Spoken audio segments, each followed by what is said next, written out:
Bienvenue. Aujourd'hui, on va s'intéresser de très près au cordon ombilical.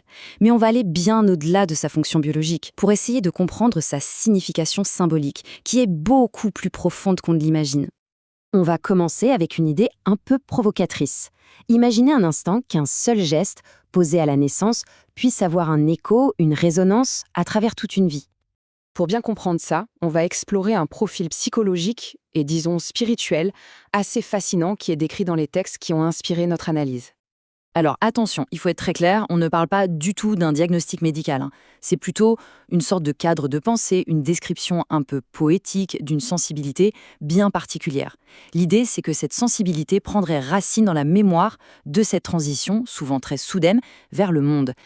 D'un point de vue physique, ce profil décrirait une personne qui aurait tendance à se sentir plus dans sa tête que vraiment ancrée dans son corps. Ça pourrait se traduire par exemple par une respiration un peu courte ou une sorte de fatigue chronique. Au niveau émotionnel, la blessure centrale, ce serait celle de la séparation. Et ça peut se manifester de différentes manières. Soit par une peur très profonde de l'abandon, soit par un schéma un peu paradoxal où l'on va rechercher des connexions très intenses pour finalement les fuir dès qu'elles deviennent trop proches, trop réelles. Et puis, il y a le mental. Le profil décrit ici un esprit très vif, très analytique, qui est constamment en train de penser.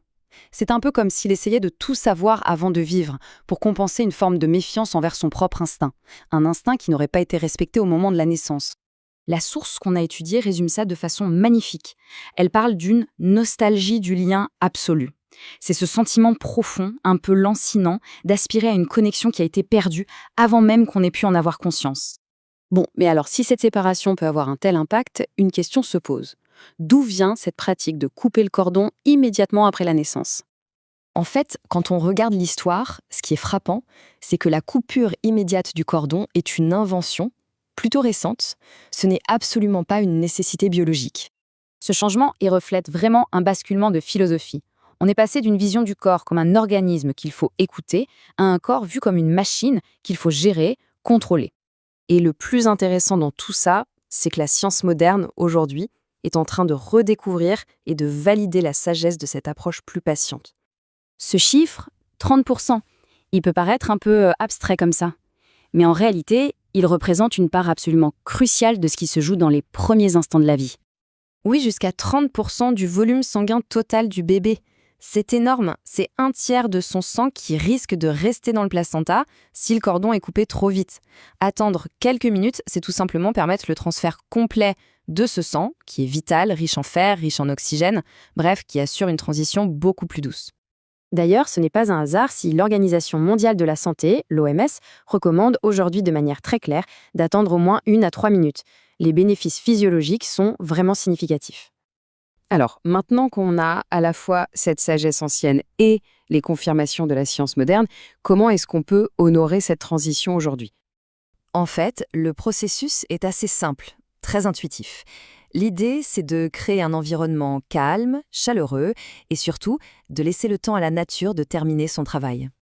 Et pour ceux qui veulent aller encore plus loin, il existe ce qu'on appelle la naissance lotus. Là, on ne coupe pas du tout le cordon. On laisse le placenta attaché jusqu'à ce qu'il se détache tout seul, naturellement. La séparation est vue comme une libération douce qui se fait à son propre rythme.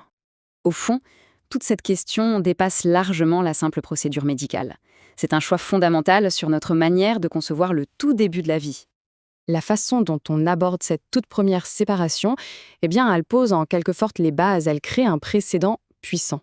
Elle peut être vécue comme une rupture, quelque chose de brusque, de stressant qui vient imprimer comme un sentiment d'alarme dans le système.